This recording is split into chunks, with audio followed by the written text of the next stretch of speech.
안녕하세요. 저는 사랑하는 아내와 사랑하는 아들과 함께 살아가고 있는 38살 남자입니다. 출근을 하려고 새벽에 눈을 떠보니 잘 자고 있는 아내와 아들을 보고 있으니 함께 이 세상을 살아갈 수 있다는 거에 감사하며 깨지 않게 조심히 현관문을 나섰네요. 제 사연을 들어주시는 분들 중에도 집안의 가장으로서 하루를 밖에서 하루 종일 열심히 일하시고 계신 분들이 있을 거라 생각합니다.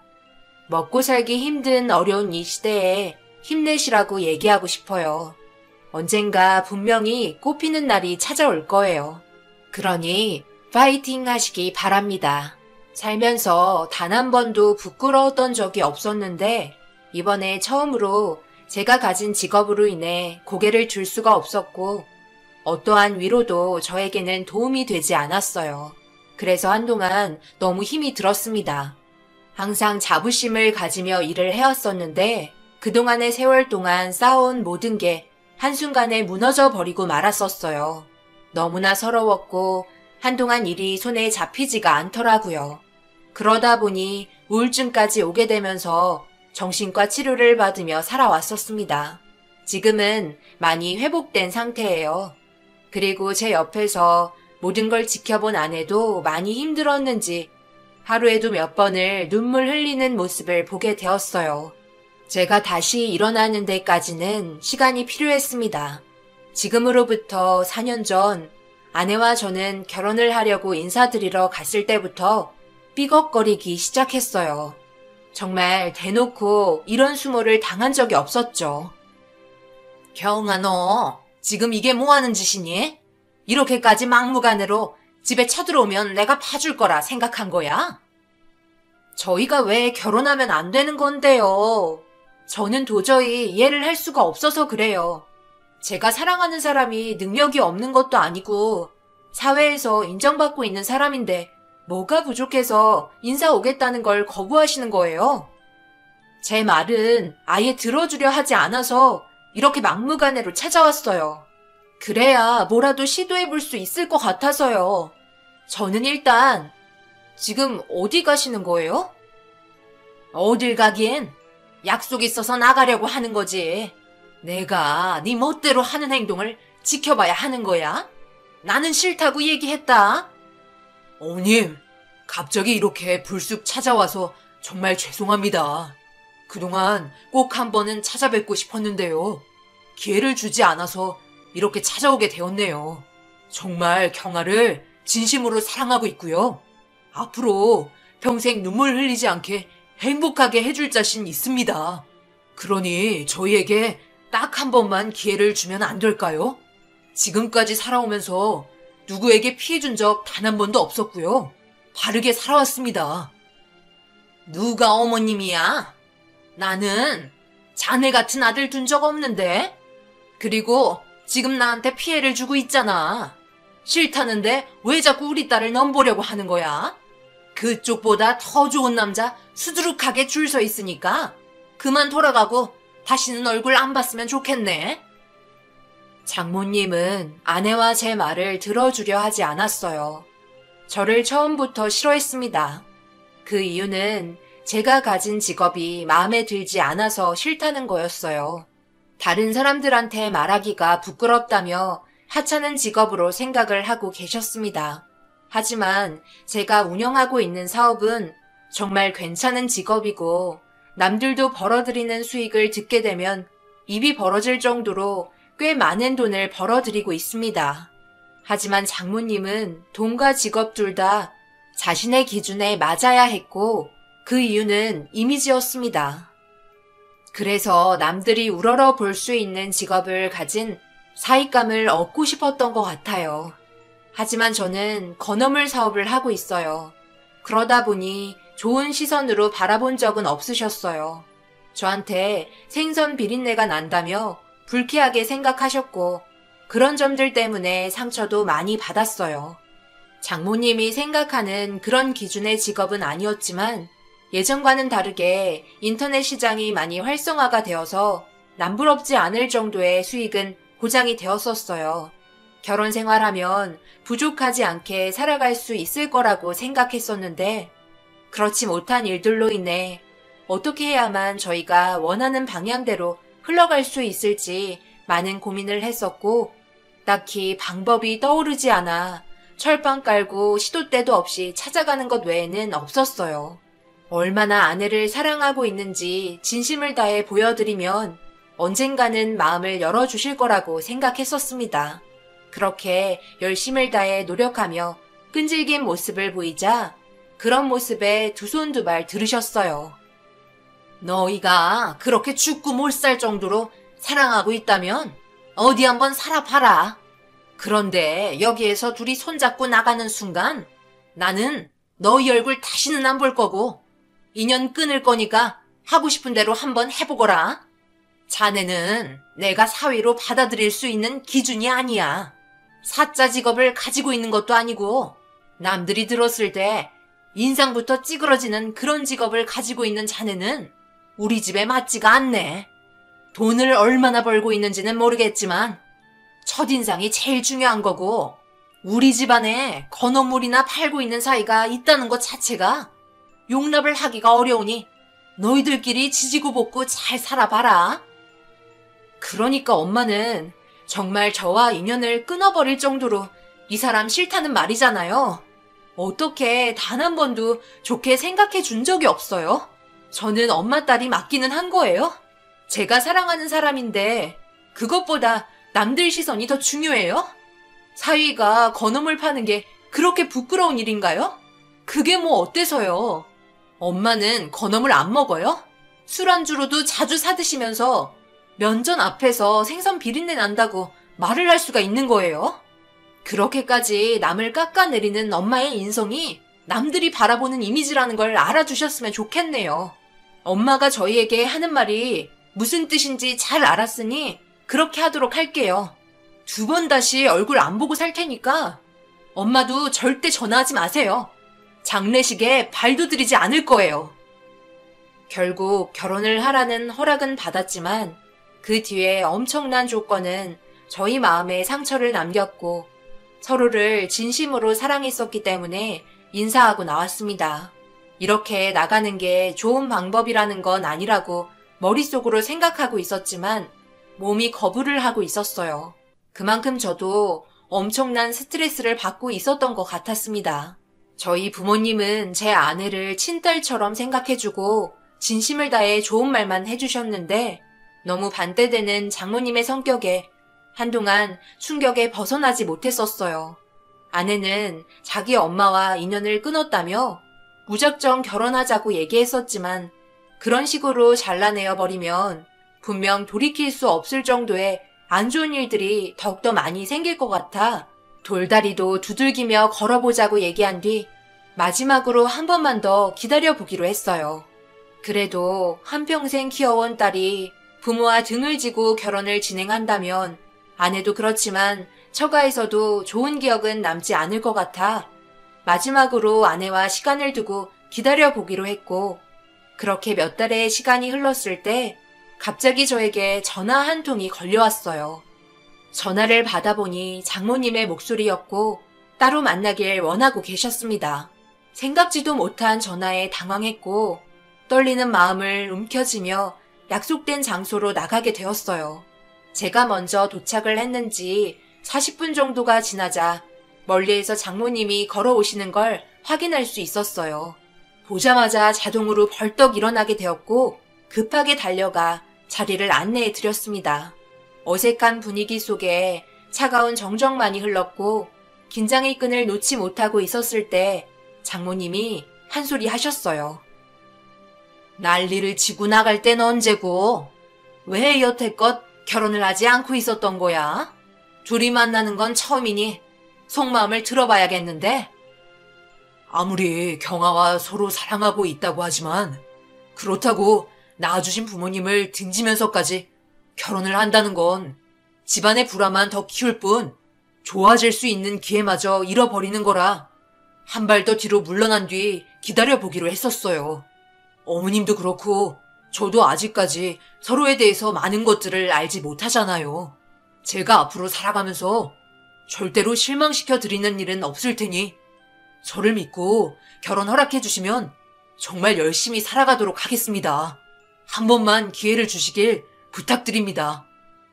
그래도 어느 정도 머리는 있는 것 같아 마음에는 드네. 만약 낳아준 부모를 등지고 결혼식 진행했다면 나는 분명 그 결혼식 깽판 쳤을 거고 자네 머리채 잡아 흔들었을 거네. 어느 정도 자네 성격은 파악된 것 같고 우리 딸 앞으로 잘해줄 것 같으니 결혼 허락은 해주겠네. 하지만 그 이상을 바라지는 말게.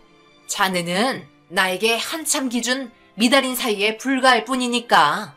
우리 맞사이가 누군지는 잘 알고 있지? 내 딸에게 몇 번 들었을 거야. 현재 외교관으로 근무를 하고 있고 말만 나왔다 하면 입이 벌어질 정도로 대단하다고 우리 사이를 우러러본다. 그럼 자연스럽게 내 입지도 한층 올라가잖아. 하지만 자네는 내 위치를 깎아내리니 처음부터 달갑게 맞아줄 수가 없었네. 무슨 말인지 대충 알아들었지? 결혼 허락을 끝내 받게 되었지만 속이 뻥 뚫린 것 마냥 시원하게 내려가지는 않았어요. 그래도 허락을 받게 되었다는 자체가 저에게는 너무나 큰 행복이었어요. 그렇게 저와 아내는 장모님의 끈질긴 반대 끝에 결혼까지 하게 되었습니다. 정식으로 부부가 된 저희는 정말 열심히 살았고 특히 장모님에게 이쁨을 받기 위해 제가 발전하고 있다는 걸 보여드리고 싶어 아내를 통해 제가 운영하는 사업이 날이 가면 갈수록 잘 되고 있다는 걸 알려주기 시작했어요. 겉으로는 큰 반응이 없었지만 묵묵히 저희를 지켜보고 계셨습니다. 목마른 자가 우물을 판다고 나를 한번 잡아 아내와 함께 좋은 곳으로 장모님을 모셨고 노력하는 마음 조금이라도 알아주셨으면 하는 바람에 바쁜 시간 쪼개가며 정말 많이 노력했어요. 그리고 처가댁으로 들어가기 전에 예약해둔 선물 하나가 있어서 함께 백화점으로 향했고 몇 달을 기다려야만 살 수 있을 정도로 인기가 많았던 명품 가방을 선물로 드렸어요. 보자마자 어찌나 좋아하시던지 표정은 숨길 수가 없었어요. 선물이 꽤 마음에 드셨는지 고맙다는 표현을 하지는 않았지만 말수가 적었던 어머님이 말이 많아지셨고 무뚝뚝한 말투에서 살짝 부드러워진 모습에 저와 아내도 기분이 좋아지기 시작했어요. 그렇게 즐거운 쇼핑을 마치고 계획했던 것들이 좋은 결과를 가지고 오게 되면서 그래도 어느 정도 장모님의 마음을 열게 된 것 같아 앞으로 좋은 일들만 생길 것 같은 기대에 마음이 부풀었는데 뜻하지 않은 장소에서 장모님의 말 한마디에 엄청난 상처를 받고 말았어요. 그리고 그때 처음으로 장모님에게 화를 내고 말았습니다. 어머, 이게 누구야? 여기서 만나게 되다니 정말 반갑네. 여긴 어쩐 일이야? 뭐야, 가족들끼리 데이트 온 거야? 옆에 이분은 처음 보는데 혹시 그쪽 딸 사위 되는 사람인가? 이번에는 가족끼리 조용하게 시골렸다며? 비밀리에 결혼을 해야 했었나 봐. 벌써 주변에 소문 다 퍼졌던데? 건우물 장모라고 딸이 사고 쳐서 가족들끼리만 시골린 거라며? 뭐 어때? 사람 사는 게 다 똑같은 거지. 그래서 그동안 주변 사람들한테 연락도 안 하고 쥐 죽은 듯이 지내고 있었어? 가끔이라도 좋으니까 모임에도 좀 나오고 그래. 새로 들인 사이 보니까 듬직하니 좋구먼. 저기요, 명함 하나만 줘보세요. 저도 건어물 좋아하는데 나중에 술 안주로 먹게 잘 좀 챙겨줘요. 아주 잘 팔게 생겼네. 그럼 좋은 시간 보내고 연락해. 너 지금 뭐라고 그랬어? 별것도 아닌 게 네가 감히 우리 집안을 무시해? 내가 결혼식을 비밀리에 가족끼리 하든 건어물을 파는 사이를 두던 네가 뭔 상관인데 와서 즐겁게 쇼핑하고 있는 나한테 아는 척하는 거야. 나랑 친해? 말 한마디 제대로 붙여본 적도 없는 게 얼굴 몇 번 봤다고 말을 아주 거지같이 하는구만. 앞으로 내가 만든 모임에 얼굴 내밀기만 해봐. 가만두지 않을 테니까. 그리고 너희들 이리 와봐라. 나랑 따로 얘기 좀 하자. 정말 속 터져 죽겠네. 봤지? 보는 눈이 많아서 내가 이런데 잘 안 오려고 하는 거라고. 창피해서 얼굴을 들고 다닐 수가 없어. 건음을 팔고 있는 자네가 나에게는 엄청 창피한 일이라고. 이래서 사위로 들여야 하나 말아야 하나 정말 고민 많이 했었다고. 주변에서 나를 뭘로 생각하겠냐? 이래서 사자 집안을 들였어야 했는데 얘따 이거 도로 가져가라. 괜히 이런 거 받으러 왔다가 기분만 잡쳤네. 꼴에 돈 좀 벌었다고 선물 하나 사주려고 한 것 같은데 이런 몇 푼 안 되는 가방 가지고 내 마음 열려고 생각하지 마라. 뭘 멀뚱히 쳐다보고 있는 거야? 사람들 구경거리 만들 작정이야? 쪽팔리니까 좀 떨어져서 걸어오든지 하거라. 그때 저는 장모님의 진심을 보고 말았어요. 많은 사람들 앞에서 선물해드린 명품백을 저한테 던지셨고 제가 쪽팔리다며 떨어져서 걸으라는데 살면서 이런 취급을 받은 것도 처음이라 어떤 식으로 대응을 해야 될지도 모르겠더라고요. 감정 조절을 하지 못했던 저는 결국 장모님을 향해 소리치며 화를 내기 시작했고 힘들게 유지했던 관계는 무너지고 말았습니다. 옆에 있던 아내도 장모님의 행동들에 대해 많이 놀랐는지 비틀거리며 앞으로 얼굴 보고 싶지 않다며 저를 데리고 주차장으로 향했어요. 그 뒤로 장모님과의 연락은 2번 다시 하지 않았고 이대로 처가댁과의 관계는 끝이 날 줄 알았어요. 아내 또한 마음고생이 심했는지 며칠을 밤마다 눈물로 상처받은 마음을 토해냈어요. 그렇게 힘겨운 시간이 지나고 앞으로 더 이상의 관계는 없을 거라 생각했었습니다. 장모님도 한 자존심 하시는지 저희에게 아예 연락이 없었고 눈치 보던 장인어른만 가끔 전화해서는 저희 안부를 물어보셨어요. 워낙 장모님 기가 세서 그런지 장인어른이 기가 많이 죽어있는 상태였어요. 그래도 연락을 하지 않고 지내니 마음은 편하더라고요. 더 이상의 스트레스는 받지 않았습니다. 그 시간들이 점점 적응이 되었고 그냥 속 편하게 이대로 사는 게 좋을 것 같아 아내에게 의견을 물어보니 결혼하고 나서부터는 각자의 인생을 사는 거라며 할 수 있는 건 뭐든지 최선을 다했으니 후회는 없다고 더 이상은 얼굴 안 보고 지내길 원하고 있었어요. 아내가 마음이 편하고 웃는 날이 많아지면서 저희에게는 하나의 선물이 도착하게 되었어요. 결혼 초부터 바라던 임신 소식을 듣게 되었고 하루하루 불러오는 배를 보며 행복하게 살아가고 있었습니다.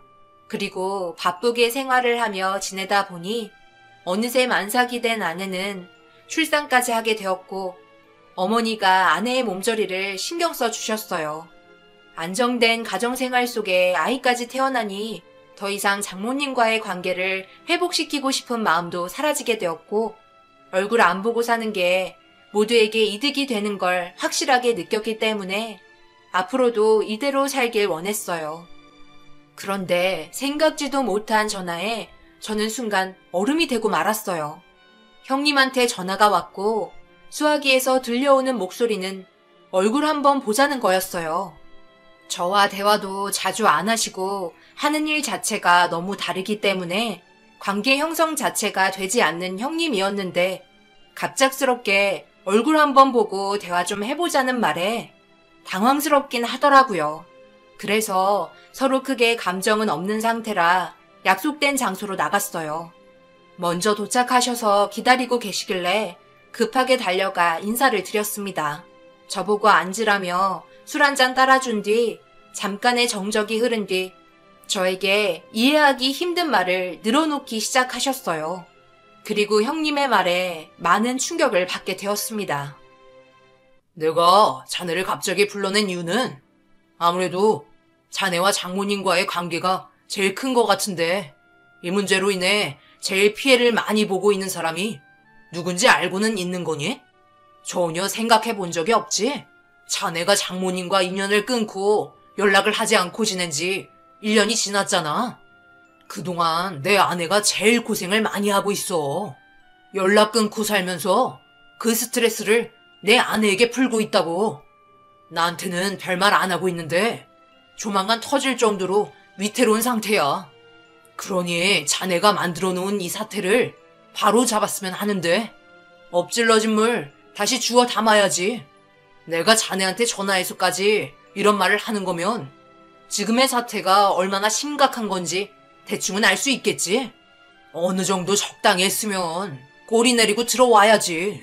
처제랑 자네만 편하고 우리는 힘들어야 될 이유는 없잖아. 애초에 자네가 결혼하겠다고 찾아오지만 않았어도 온 가족이 웃으면서 화목하게 지낼 수 있었어. 미꾸라지 한 마리가 물을 흐린다는 게 무슨 말인지 알지? 할 만큼 했으면 다시 제자리를 찾았으면 좋겠네.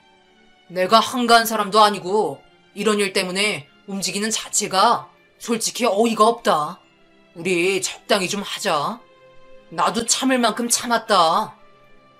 형님은 자기가 할 말만 딱 끝내곤 자리에서 일어나 집으로 돌아가셨습니다. 저희가 처가댁과 인연을 끊는 동안 꽤 골치 아픈 일들이 많이 생긴 것 같았어요. 그래서 이런 문제 때문에 집에 돌아와 아내와 진지하게 대화를 하기 시작했어요. 그런데 아내는 어느 정도 알고 있는 듯 보였고 지금의 삶을 방해받고 싶지 않아 처형한테 전화가 와서 집안 사정에 대해 얘기를 몇 번 했었지만 무시했었고 저한테까지 말을 해서 또 다른 문제가 생길 수도 있을 것 같아 무시했다고 하더라고요. 결국 이 문제로 인해 한참 동안 대화를 주고받았고 장모님께 바로 전화를 하는 것보다 장인어른께 전화를 걸어 집안의 분위기를 살피고 다가오는 명절날 인사드리러 가도 되는지 물어봤어요. 태어난 아이를 데리고 가면 그래도 어느 정도 좋지 않은 분위기는 아이 때문에 중화될 것 같았거든요.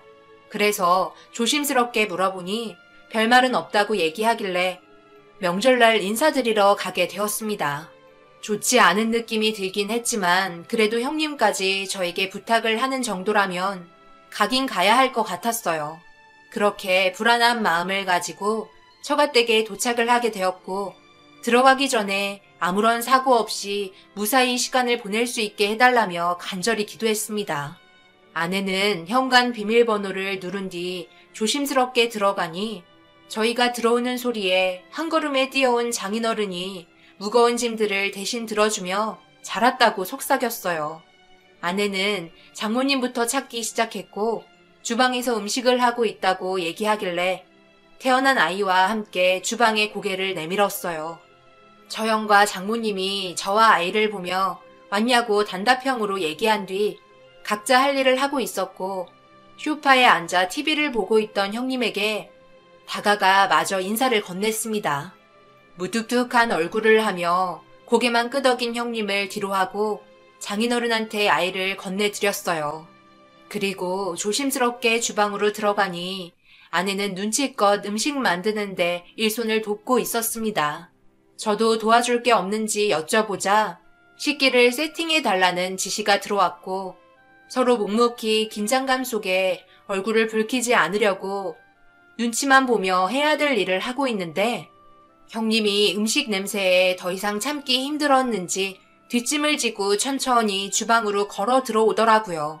그런 뒤 자리에 앉아 세팅된 음식을 젓가락으로 집어먹기 시작했어요. 모두가 함께 모여 먹는 것도 아닌 혼자서 벌써 음식을 먹기 시작했고 더 충격적인 건 장모님이 형님을 대해주시는 행동을 보고 사랑을 받지 못한 저는 너무 서운하더라고요. 진서방, 뭐 부족한 거 없나? 먹고 싶은 거 있으면 말만 하게. 자네가 좋아하는 거 위주로 많이 만들었으니 부족하진 않을 거야. 이것도 좀 먹어보고. 나란 일 하느라고 얼마나 고생이 많아. 얘, 뭐하고 있어? 음식도 내오지 않고. 자네도 이리 와 좀 앉지 그래. 내 술 한 잔도 받아야지.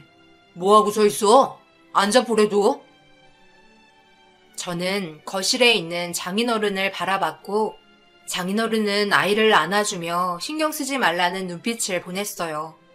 그래서 조심스럽게 옆에 앉았고 형님이 따라주시는 술을 받고 있는데 갑자기 그 순간 무언가 제 얼굴을 강하게 타격을 가했고 쫙 소리와 함께 얼얼해진 볼을 움켜잡으며 고개를 돌렸어요. 그 순간 반대편도 쫙 소리와 함께 머리가 핑 돌 정도로 양쪽 볼이 너무 아파 고개를 떨구자 장모님의 한마디에 집안 분위기는 순식간에 침묵이 흐르고 말았어요. 건어물이나 파는 주제에 어디서 지금 급이 다른 우리 큰사이 옆에서 겸상을 하려 드는 거야? 당장 안 일어나? 그리고 내가 자리에 앉았니? 어디서 똑같이 행동하려 들고 있어? 이래서 패워먹지 못한 놈은 받아들이면 안 되는 게 괜히 나온 말이 아니야. 당장 안 일어나? 어른도 지금 젓가락 들지 않았는데 너는 아주 개념이 없구나. 형님이 잠시 앉으라고 해서 앉은 것뿐인데 그게 양쪽 볼에 뺨을 맞을 정도로 잘못된 건가요? 저희가 지금 여기에 왜 찾아왔는지 모르겠어요? 제가 얼굴에 뺨 맞을 정도로 잘못했는지는 정말 모르겠네요. 지금 이 상황 그냥 넘어가지 않을 겁니다. 순식간에 일어난 일들로 인해 모두가 충격을 받았고 장모님한테 너무 서운한 감정이 올라오게 되었는지 저도 모르게 눈물이 흐르고 말았어요.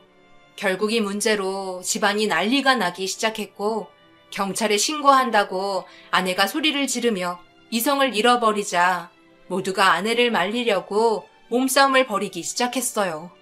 그런데 너무 심각해진 분위기 때문인지 점점 격해지는 상황들로 인해 집으로 일단 돌아가는 게 좋을 것 같아 아내의 손을 잡고 아이와 함께 나가려고 하는데 그 순간 장모님이 제 아내를 강하게 밀치면서 제 손을 꽉 잡고 있던 깍지가 풀어졌고 미끄러지면서 옆으로 넘어진 아내는 집안이 흔들릴 정도로 쿵 하는 소리와 함께 머리를 부딪힌 건지 아무런 미동조차 없었어요. 너무 놀란 저는 아내에게 달려가 축 처진 몸을 흔들며 깨워보았지만 눈을 뜨지 못했고 급하게 구급차를 불러 응급실로 향하게 되었어요. 식탁 모서리에 강하게 부딪혔는지 심각해진 상황으로 인해 모두가 숨죽인 채로 아내의 수술이 무사히 끝이 나길 간절히 바랬습니다. 결국 장모님의 행동들이 이렇게까지 만들어지고 나서야 진정이 되고 말았어요. 절대 용서할 수 없었고 장모를 향한 분노는 머리끝까지 차오른 상태였습니다. 한참 뒤에나 수술실에서 나온 아내는 무사하길 바랬지만 충격적이게도 의사의 말은 저를 쓰러지게 만들었고 장모님과 장인어른은 주저앉아 오열을 하고 말았습니다. 아내의 눈이 실명이 된 것 같다며 경과를 더 지켜봐야 하겠지만 회복되기가 불가능할 정도로 힘든 상태라며 믿을 수 없는 결과에 다른 방법을 물어보자 이식하는 것 외에는 딱히 방법이 없다며 더 이상 아무 말도 하지 않고 자리를 피하셨습니다. 충격과 좌절을 안겨준 의사의 수술 결과에 모두들 너무 힘들었고 제일 힘들어한 사람은 아내였어요. 더 이상 앞을 볼 수 없다는 말에 괴로움에 눈물을 계속해서 흘렸고 아내는 더 이상 살고 싶지 않다며 제정신이 아닌 상태로 현실을 받아들이지 못하고 있었어요. 장모는 자기 딸이 한평생 장애를 안고 살아가야 할지도 모른다는 생각에 완전 정신이 나가버렸고 온 집안이 풍비박산이 나고 말았어요. 저도 앞으로 어떻게 살아야 할지 너무 막막했어요. 앞을 볼 수 없는 아내와 그리고 이제 막 세상에 태어난 아이를 어떤 식으로 키워야 할지도 몰라 불안한 마음에 손발이 떨려오기 시작했고 이 소식을 들은 저희 부모님이 헐레벌떡 찾아오셔서 아내의 상태를 살펴보더니 아무 말 없이 눈물을 삼키셨어요. 그렇게 현실을 받아들이며 좋아질 수 있을 거라는 희망을 가지고 치료를 꾸준하게 받았고 아이는 어머니가 대신 돌봐주고 계셨어요. 그런데 아내가 어느 정도 정신이 회복이 되었는지 저에게 조심스럽게 입을 열더라고요. 말이 잘 들리지 않아 귀를 가까이 대니 아내의 화장대 서랍 안에 서류 봉투가 하나 있는데 그걸 가져와 달라며 부탁을 했고 모두들 한자리에 모여주게 해달라고 얘기한 뒤에 다시 자리에 누웠어요. 아내가 시키는 대로 집에 가서 화장대에 있는 서랍을 열어보니 갈색으로 된 서류 봉투가 있었고 뜯어보기 힘들 정도로 테이프로 단단하게 밀봉이 되어 있는 상태의 서류 봉투는 꽤 묵직했어요. 그 자리에서 뜯어보고 싶었지만 아내가 직접 얘기하는 걸 들어봐야 할 것 같아 그대로 가져갔고 병원으로 가면서 장인어른한테 전화를 걸어 모두를 한자리에 불러 모았습니다. 그렇게 모두가 함께 모인 자리에서 제일 힘들어하던 건 장모님이었어요. 아내가 다친 뒤에 한 번도 병실을 찾아온 적이 없었거든요. 그런데 앞을 볼 수 없는 아내의 모습을 보게 되니 너무 마음이 아팠는지 장인어른 뒤에 숨어 있었고 아내는 제가 건네준 서류 봉투를 대신 뜯어달라고 요청하길래 조심스럽게 윗부분을 뜯어 봉투를 열어보았습니다. 그리고 그 안에 있던 서류들을 꺼내서 확인한 순간 처가댁은 비극이 일어나고 말았습니다. 그 안에 서류들은 충격적이게도 언제 어디에서 무엇을 했는지 전부 빼곡하게 적혀 있었고 난리도 아니었어요. 장인어른의 개인 사생활과 장모님의 사생활, 그리고 처형이 다른 남자와 만나고 있던 장면들, 무뚝뚝했던 형님도 다를 건 없었습니다. 모두가 서로를 속이며 살아가고 있었고 이런 사실들을 전부 수집해 오고 있었지만 차마 말을 하지 못한 거였어요. 꺼내는 순간 모두의 가정이 끝이 나는 순간이었으니까요. 그런데 아내는 자신이 참고 눌러왔던 감정을 더 이상 참을 수 없었고 자신을 이렇게까지 만든 집안을 도저히 지켜만 볼 수 없었는지 그동안 꽁꽁 숨겨두었던 서류 봉투를 꺼내게 되면서 병실에서 자신들이 저지른 잘못된 행동들을 서로 교환해가며 보고 있는데 사실이 아니라고 부인하기 시작했고 결국 서로 뜯고 뜯기는 상태까지 오게 되었습니다. 이 사태로 인해 장모와 장인어른도 이혼을 하게 되었고 형님과 처형도 이혼을 선택할 수밖에 없었어요. 그동안 아내는 온갖 수모를 저와 겪으면서도 절대 꺼내지 않았던 건 그래도 서로 화목하게 지내려는 모습들에 참고 있었지만 자신이 평생 안고 가야 할 장애가 생기게 되면서 도저히 용서를 할 수가 없었던 거였고 이런 결과를 가져오게 되었네요. 솔직히 장인어른이 다른 여자와 따로 만나고 있을 거라곤 전혀 생각하지 못했는데 제가 알지 못했던 그늘이 있는 걸 보곤 너무 충격을 받았습니다. 처형도 마찬가지였어요. 가정에 충실할 거라 생각했는데 다른 곳에 눈을 돌려 오랜 시간 만남을 지속해 오고 있었네요. 장모님은 장인어른 친구분과 바람이 난 거였고 형님은 같은 회사 동료와 몰래 만남을 이어오고 있었습니다. 이런 결과들이 밝혀지고 모두의 인연은 끝이 나고 말았어요. 아내가 내린 결정은 두 번 다시 보고 싶지 않아 인연을 끊으려고 결정을 한 것 같았습니다. 그렇게 엄청난 일들이 밝혀지고 집안이 뒤집힌 상태로 처가댁과의 인연은 끝이 나게 되었고 아내는 지금까지 계속해서 치료를 받고 있는 상태입니다. 천만다행인 건 하늘이 도왔는지 시력이 점점 회복이 되고 있는 상태예요. 한 번 다친 눈은 회복이 불가능하다고 했는데 사물을 볼 수 있을 정도로 좋아진 상태입니다. 몇 년이 걸릴지는 모르겠지만 꾸준하게 치료를 받다 보면 언젠가는 다시 선명하게 볼 수 있는 날이 올 거라 생각해요. 그날이 하루빨리 왔으면 좋겠어요. 저희 부모님이 함께 있어 주셔서 그래도 많은 도움을 받고 있네요. 저 역시 열심히 일해서 아내가 정상인처럼 생활할 수 있게 모든 수단을 동원해 치료해 주려고 합니다. 집안의 가장으로서 새벽같이 일어나 안전하게 지내는 아이와 아내를 바라보며 하루하루 힘차게 일을 하고 있어요.